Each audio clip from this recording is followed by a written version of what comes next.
ஒரு வயதான சிற்பி இருந்தார். அவர் மிகச்சிறந்த சிலைகளை வடிப்பவர். அவருக்கு 2 மகன்கள் இருந்தனர். அவர்கள் இருவருமே சிற்பக்கலையில் திறமையானவர்கள். தங்களுக்கு பிறகு தனது பட்டறையை யாரிடம் ஒப்படைப்பது என்ற குழப்பம் அவருக்கு வந்தது.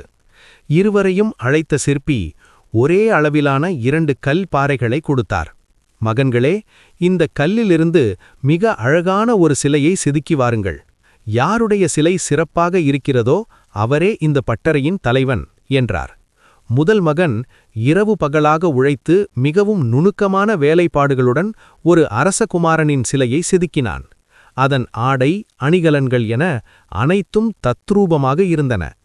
இரண்டாவது மகன் ஒரு தாயும் குழந்தையும் இருப்பது போன்ற சிலையை செதுக்கினான். ஆனால் அந்த சிலையில் ஒரு சிறிய மாற்றம் செய்தான்.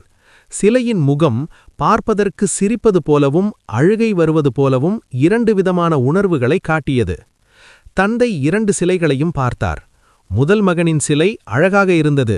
ஆனால் இரண்டாவது மகனின் சிலையில் உயிர் இருந்தது.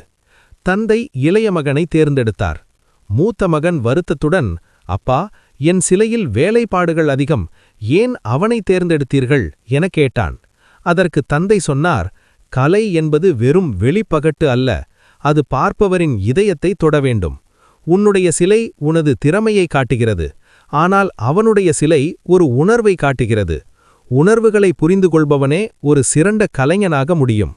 நீதி: திறமை என்பது ஒரு கருவி மட்டுமே. ஆனால் அந்த திறமையோடு அன்பும் உணர்வும் சேரும்போதுதான் அது முழுமை பெறுகிறது.